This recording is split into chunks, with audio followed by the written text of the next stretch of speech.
Number 10, I want to encourage believers with this final point from Psalm 119. Again, you got to read this tonight. It's so incredible.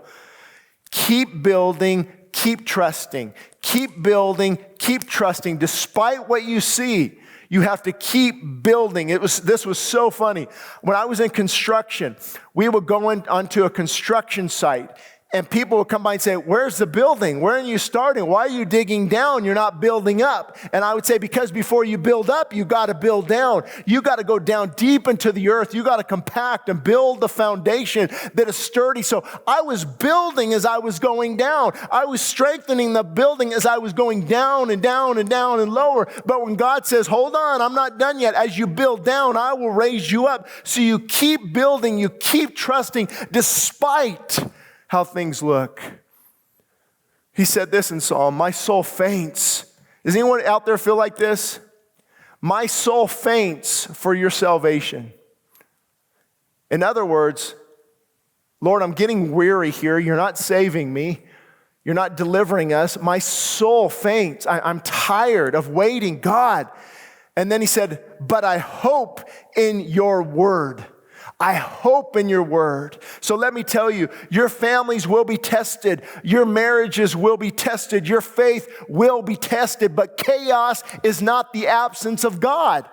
Chaos doesn't mean God's gone. Chaos means now you're going to look to me because you figured out you can't fix the problem. Chaos is really disorder because people are not ordered around God. So chaos is not the absence of God. It's God trying to get the attention of his people.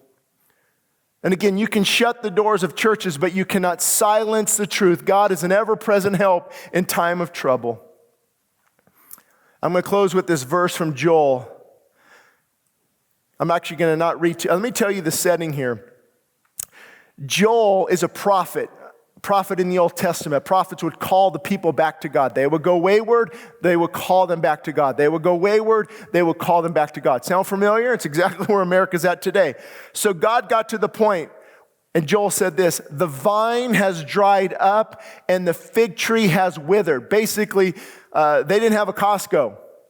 They didn't have a store in every corner. They relied on rain. They relied on the fruit of the vine. They relied on those things. Without that, they were done. So the vine is dried up. The fig tree has withered away. The pomegranate tree, the palm tree also, and the apple tree. All of our produce is gone. We're not going to make it, God. All the trees of the field are withered. And then he goes on to say, surely joy has withered away from the sons of men. In other words, God has taken everything from us, and our joy has been lost. So what does God say? Too bad.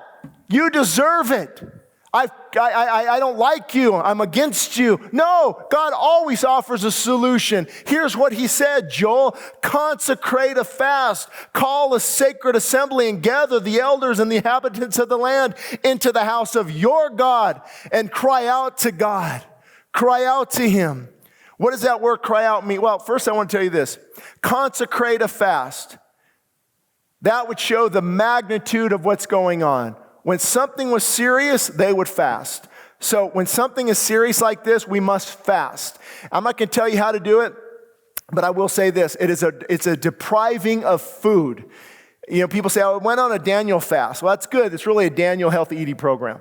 And it's hard, don't get me wrong. But a real fast is when you deprive yourself of food. It doesn't mean you make a 1,400 calorie chocolate smoothie. It's when you deprive yourself of food and you fast. Some people can't go long. Some people can. Let God direct you. And fasting meant the magnitude is great. And then he said, call a sacred assembly. In other words, there is unity. There is unity. Isn't that interesting? Have you ever seen the church more united? You've got Baptists and Pentecostals coming together. Let me tell you, that's unity.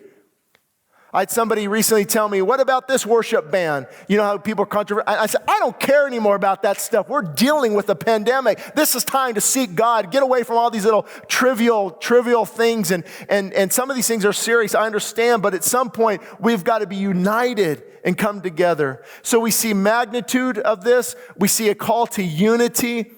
And that says, gather the elders and all the inhabitants of the land and come into the house of your God. In other words, it's a priority. So there's a magnitude, there's unity, and it's a priority. And what was the answer? And cry out to God. Cry out to God. And here's my concern is I don't see that yet. I don't see people truly crying out for God. In the Old Testament, here's what it meant.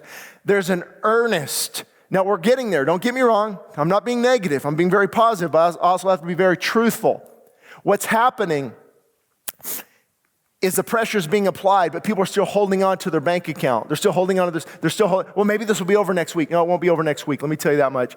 And they're holding on to these things. Well, maybe this will happen. Maybe I can get. No, you've got a total abandonment to all that and say, God, I'm crying out to you. The sooner we do that, the sooner we'll get through this. But if God has to say, or you're still counting on the economy, chip, chip, chip. You're still counting on that? Your job? Chip, chip, chip. You're still counting on the food and Costco being open and, oh, well, we can at least get supplies. We can at least do this. No, you've got to get to a point of total desperation and saying, God, unless you move, we are lost. So crying out meant there was an earnest, there was an intent, it was a priority, it was heartfelt, it was urgent, and revival never came without travail, the pain of travail, the pain of seeking God. Now is the time to do that. Don't keep resting in the economy, your bank account, what might change.